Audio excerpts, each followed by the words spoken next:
నువ్వు పంపించిన డబ్బు నాకు అందింది. నేను అడగగానే డబ్బు ఇచ్చినందుకు చాలా చాలా థ్యాంక్స్. ట్రేష్, నేను నీకు డబ్బిచ్చింది నువ్వు అడిగినందుకు కాదు, నా ఫోన్ నీ దగ్గర ఉన్నందుకు. ఓ అయినా నువ్వు అడిగినంత డబ్బు పంపించాను కదా, నేనొచ్చి నా ఫోన్ తీసుకుంటాను. నా ఫోన్ నాకు ఇచ్చే, దాంతో నాకు చాలా అవసరం ఉంది. మ్యాగీ, నీకన్నా ఆ ఫోన్తో నాకే ఎక్కువ అవసరం ఉంది. ఎందుకంటే నీకు సంబంధించిన సీక్రెట్స్ ఉన్న ఆ ఫోన్ నీ చేతిలో పడగానే నువ్వు నన్ను చంపించేస్తావు. అది నాకు తెలుసు.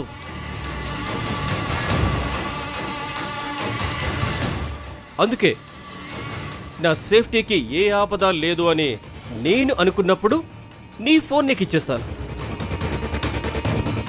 మోసం చేస్తున్నావు కార్తిక్, ఇది కరెక్ట్ కాదు. మోసం చేయడం తప్పని నువ్వు మాట్లాడుతుంటే నాకే సిగ్గుతో చచ్చిపోవాలనిపిస్తుంది మ్యాగీ.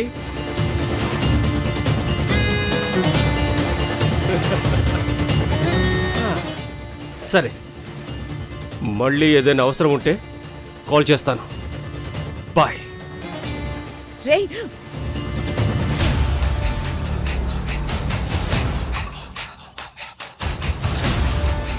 రేయ్ కార్తిక్, నాతో ఆడుకుంటున్నావు కదా, నేనంటే ఏంటో నీకు తెలిసేలా చేస్తా.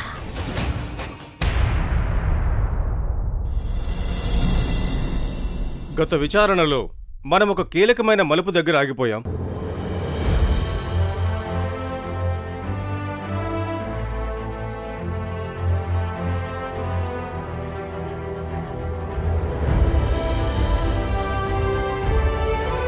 అందుకే ఈరోజు ఈ విచారణలో కేవలం ఒక పసిబిడ్డ అస్తిత్వం గురించి మాత్రమే కాదు, ఈ ఇద్దరు తల్లుల మాతృత్వానికి కూడా న్యాయం జరిగేలా చూస్తుంది ఈ న్యాయస్థానం.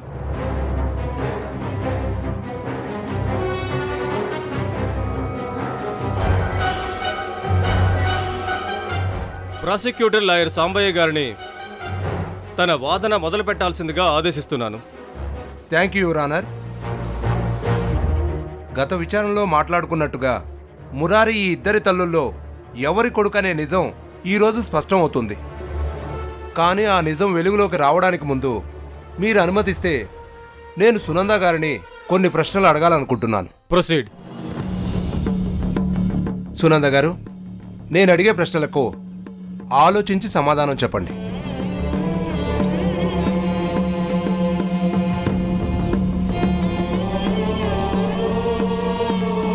సాధారణంగా అందరి తల్లులకు బిడ్డ పుట్టగానే వాళ్ళ కడుపులో నుంచి వచ్చిన ఆ పసిప్రాణం ఆ మొదటి ఊపిరితో భూమిని తాకినప్పుడు ఆ బిడ్డ ఏడుపు తల్లి చెవులో ఒక మంత్రంలా వినిపిస్తుంది.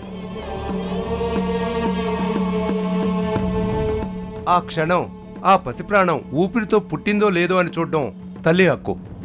ఆ బిడ్డ స్పర్శను అనుభవించడం ఆ తల్లి అదృష్టం. అలా హాస్పిటల్లో మీకు డెలివరీ అయిన రోజు రాత్రి మురారి పుట్టగానే మీకు ఊపిరితో చూపించారా?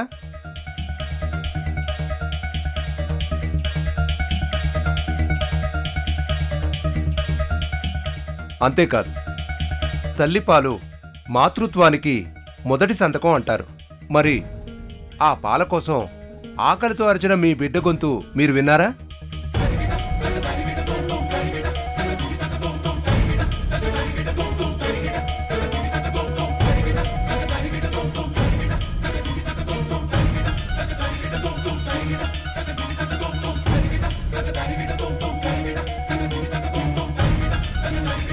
చెప్పండి సునంద గారు, మురారి గొంతు మీరు విన్నారా? లాయర్ గారు, నొప్పులు భరించలేక ప్రాణం మీద ఆశ వదిలి మత్తులోకి జారిపోయిన ఆ నిమిషాల్లో ఏం జరిగిందో నాకు గుర్తులేదు.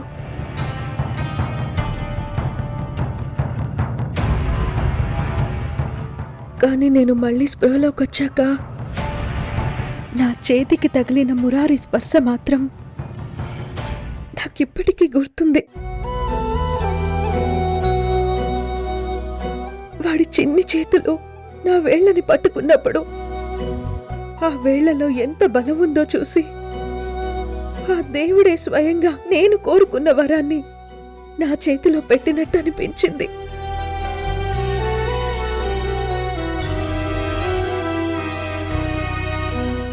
వాడు కళ్ళు తెరిచి నన్ను చూసిన ఆ క్షణంలో నా కడుపులో ఉన్న గాయాలు, నా శరీరం పడ్డ హింస, పురిటి నొప్పులన్నీ ఒక్కసారిగా మాయమైపోయాయి. ఆ గదిలో ఉన్న వెలుతురు కంటే నా కళ్ళల్లో ఉన్న వెలుతురు నా జీవితాన్ని కొత్తగా మార్చేసింది.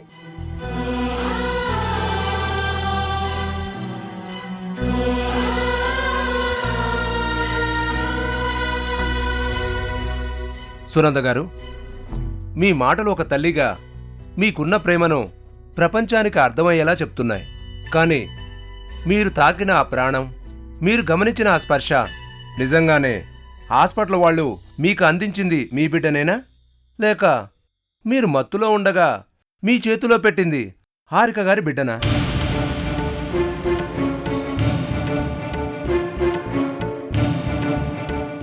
అని నేను అడిగిన ప్రశ్నకు మీరింకా సమాధానం చెప్పలేదు. చెప్తున్నాను కదా లాయర్ గారు, నాకు అసలు గుర్తులేదు. మీరు ఎన్నిసార్లు అడిగినా నాకు గుర్తులేని విషయాన్ని గుర్తున్నట్టు చెప్పలేను.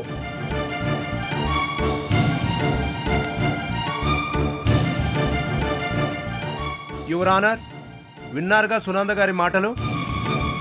ఆవిడ గుర్తులేదు అని చెప్తున్నారంటే పుట్టగానే ఆవిడ తన కన్నబిడ్డను చూడలేదు.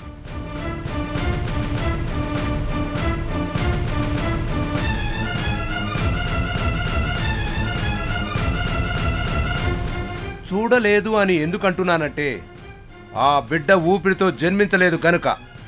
సునంద గారికి ప్రభు ఆ బిడ్డని కావాలనే చూపించలేదు.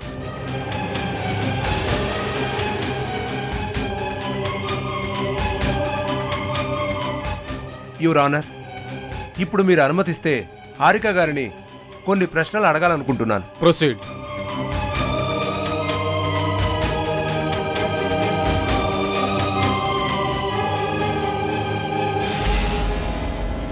హారిక గారు, మిమ్మల్ని అదే ప్రశ్న అడుగుతున్నాను. చనిపోయాడని చెప్పిన మీ బిడ్డను మీరు పుట్టగానే ఊపిరితో చూశారా? ఆ పసివాడు ఏడుపుని మీరు విన్నారా? Objection your honour. Prosecutor lawyer Sambaiah garu ఇక్కడ నిజం కోసం కాకుండా కేవలం నాటకీయత కోసం వాదిస్తున్నారని స్పష్టంగా అర్థమవుతోంది.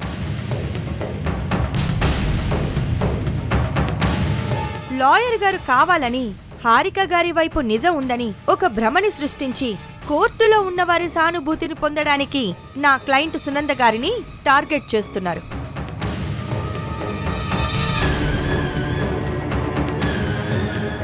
యువర్ ఆనర్, ఇది క్రాస్ ఎగ్జామినేషన్ కాదు, ఒక అబద్ధాన్ని నిజం చేయడానికై చేస్తున్న ఒక క్రమబద్ధమైన కుట్ర.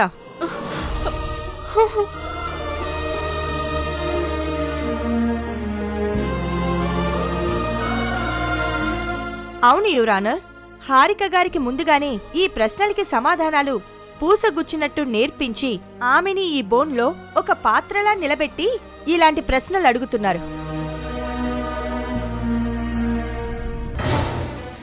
లేదు యువర్ ఆనర్, నిజం తేల్చే ప్రక్రియలో నేను అడిగే ప్రశ్నలు డిఫెన్స్ లాయర్ గారికి నమ్మకం కలిగించకపోతే దానికి నేను బాధ్యుణ్ణి కాదు. అయినా న్యాయం అంటే నమ్మకం కలగడం కాదు యువర్ ఆనర్, నిజం కళ్ళకు కట్టినట్టు కనిపించడం.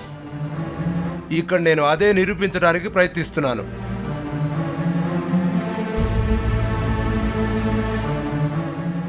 అయినా లాయర్ సుహాసిని గారికి నా ప్రశ్నలు నచ్చకపోవచ్చు. ఎందుకంటే నీడలో ఉన్న మనిషికి ఎండ ఎప్పుడూ భయాన్నే కలిగిస్తుంది. అలానే నా ప్రశ్నలు కూడా ఈ కేసులో అబద్ధాల నీడలను చెరిపేయడానికి వచ్చిన కాంతి కిరణాలని సుహాసిని గారికి భయం కలుగుతున్నట్టుంది. యువర్ ఆనర్, నేను చెప్పేది ఒకసారి వినండి. అబ్జెక్షన్ ఓవర్రూల్డ్. సాంబయ్య గారు, మీరు మీ విచారణ కొనసాగించండి.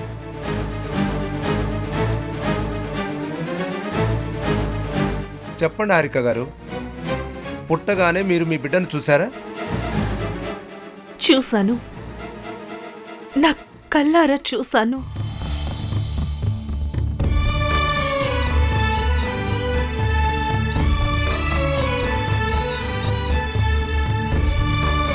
వాడు పుట్టిన క్షణం ఆ హాస్పిటల్ గదిలో వినిపించిన మొట్టమొదటి శబ్దం నా బిడ్డ ఏడుపే.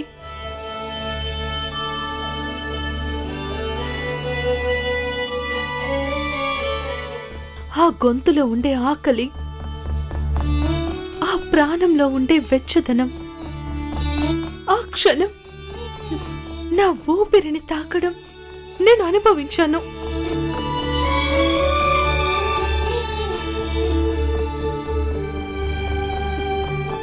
వాడు నా కళ్ళ ముందు కదులుతున్నప్పుడు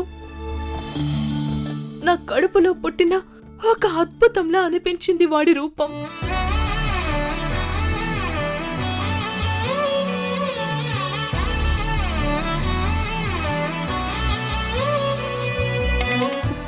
అవన్నీ కూడా ఇంకా నా మనసులో పదిలంగా ఉన్నాయి.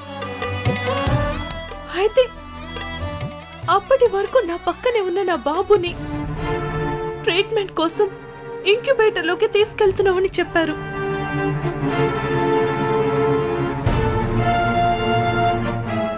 కొద్దిసేపటి తర్వాత బాబుని తిరిగి నా దగ్గరకు తీసుకొని వచ్చినప్పుడు నా చేతుల్లోకి వాడు రాలేదు.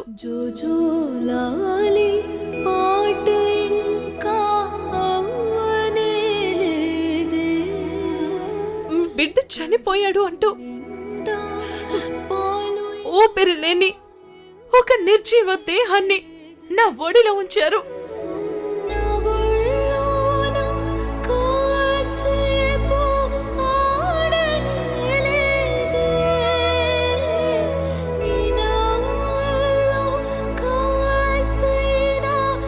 అంటే ఎప్పుడైతే నా బిడ్డని తీసుకొని వెళ్లారో అప్పుడే ప్రభు చనిపోయిన సునంద బిడ్డను నా బిడ్డగా, బ్రతికున్న నా బిడ్డను ఈ సునంద బిడ్డగా మార్చేశారు.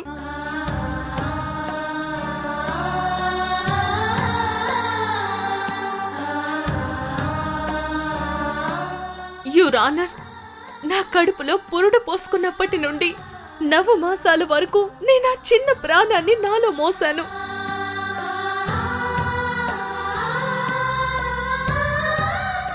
ఈరోజు ప్రతి క్షణం నా కడుపులో కదిలే ఆ చిన్నపాటి స్పందన నాకు లోకమంతా నా బిడ్డ రూపంలోనే కనిపించేలా చేసింది.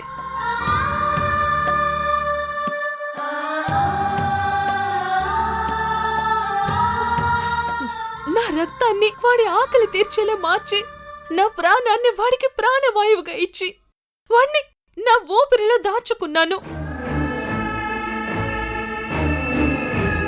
9 మాసాలు మోస్తున్న నా బిడ్డ కోసం నేను పడ్డ తపన,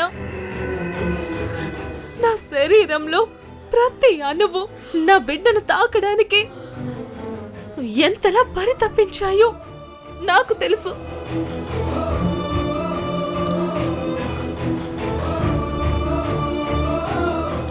అలాంటిది నా బిడ్డను, వాడి స్పర్శను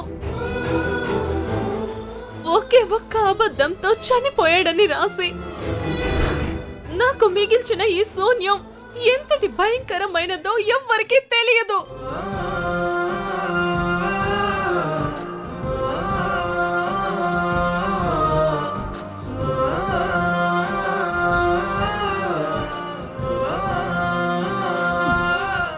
అందుకే మురారి నా బిడ్డ అని చెప్పడానికి ఏ సాక్ష్యం అవసరం లేదు. ఎందుకంటే వాణ్ణి మోసిన ఈ గర్భానికి తెలుసు తను మోసిన రూపం ఎలాంటిదో. నేను ఇప్పటికీ అదే చెప్తున్నాను. మురారి నా కొడుకు, వాడు నా రక్తం.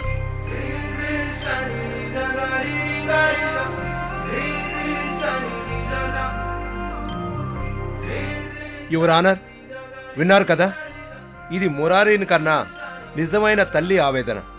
అంతేకాదు, అసలు ఆ రోజు రాత్రి హాస్పిటల్లో ఏం జరిగింది, ప్రభు బిడ్డని ఎలా మార్చాడో ఆ సాక్ష్యాలు పూర్తిగా మీ ముందున్నాయి. పైగా డిఎన్ఏ రిపోర్ట్ కూడా మీ ముందే ఉంది. ఇక అంతిమ తీర్పు మీదే యువర్ ఆనర్.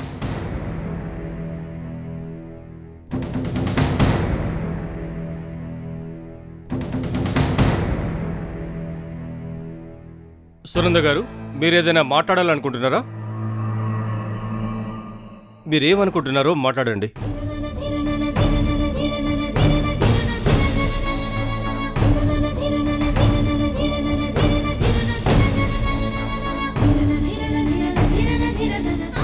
హారిక తన బిడ్డని మోసిన 9 మాసాల గురించి చాలా గొప్పగా చెప్పింది. అది ఒక తల్లిగా తన హక్కు. కానీ నా గర్భంలో చిగురించి రాలిపోయిన 4 బిడ్డల కోసం ఆ 4 నవమాసాలు నేను ఎంత నరకం అనుభవించానో ఆ 4 బిడ్డలకి ఊపిరి పోసిన నా ప్రాణానికి తెలుసు. కన్న ప్రేగు కోసం ఎదురు చూసిన ఈ కన్న తల్లి గుండెకి తెలుసు.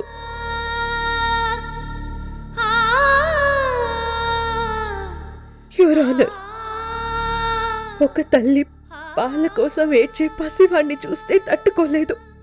అలాంటిది అదే తల్లి ప్రాణం పోసిన 4 పసివాళ్లు దూరం అయిపోతుంటే ఆ వేదనను ఎలా తట్టుకోగలదు అనేది ఒక్కసారి ఊహించగలరా?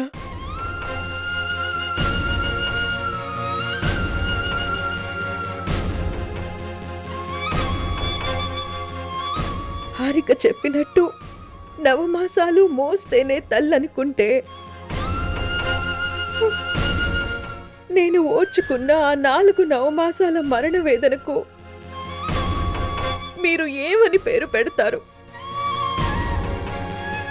యువర్ ఆనర్, నాకు డెలివరీ జరిగిన రోజు రాత్రి నేను నా బాబుని చూడడం, వాడి ఏడుపుని వినడం నాకు గుర్తులేదని నేను చెప్పిన ఈ మాటల్ని నమ్మడానికి సిద్ధపడిన ఈ కోర్టు ఈ 4 నవమాసాల చీకటి తరువాత నా బాధని ఆపడానికి వెలుగులో వచ్చిన మురారి నా బిడ్డే అన్న నిజాన్ని ఎందుకు నమ్మదు?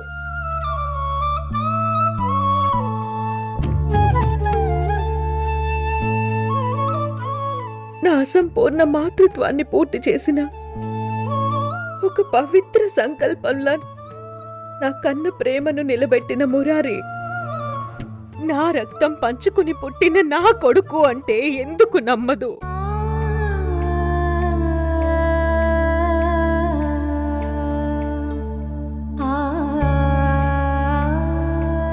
నేను పడ్డ వేదన, నేను దాచుకున్న ఆశలు, నేను కన్న కలలు ఇవన్నీ కలిసి ఒక ప్రాణమై నా కడుపున పుట్టాడు మురారి.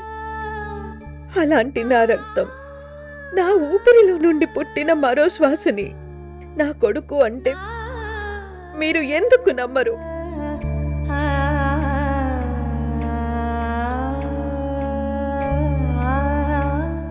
యువర్ ఆనర్, ఒక దీపం వెలిగించినప్పుడు ఆ వెలుగు దేనికోసం అన్నది ముఖ్యం కాదు.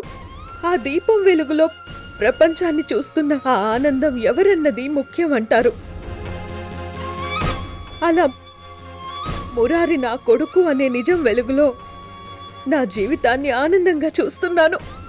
కానీ ఈ ఆనందాన్ని చీకటిగా మార్చాలని చూస్తోంది హారిక.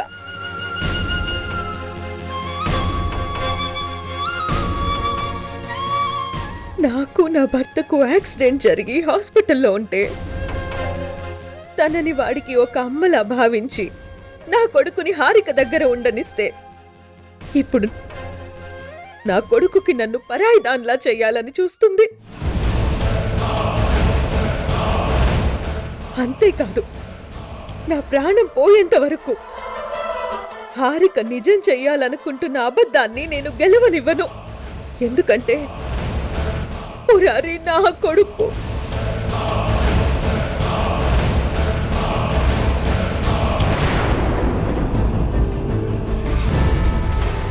వాడు నా గతం, వాడు నా వర్తమానం, వాడే నా భవిష్యత్తు, వాడు నా జీవితానికి సంతకం, వాడే నా ఊపిరికి నిదర్శనం.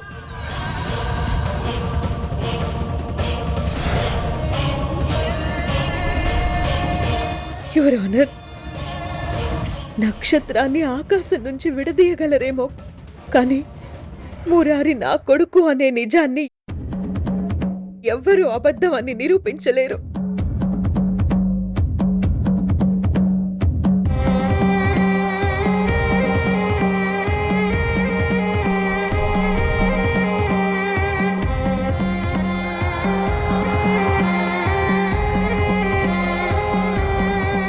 యువర్ ఆనర్, ఇక్కడ వినిపించిన ఈ 2 గొంతులు కేవలం ఇద్దరు వ్యక్తుల వాదనలు కావు, ఇద్దరి తల్లుల ఆలోచనలు.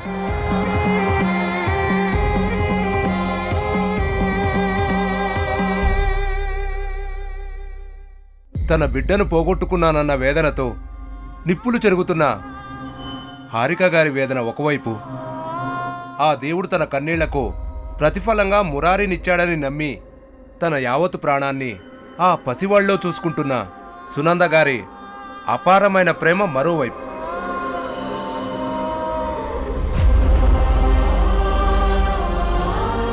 నా చిన్నప్పుడు మా అమ్మ చెప్తుంటే విన్నాను ఎవరా అన్నారు, నిజం ఎప్పుడూ చేదుగానే ఉంటుంది, అది ఒక్కొక్కసారి ప్రాణాలు తీసే కత్తిలా కూడా మారుతుంది అని.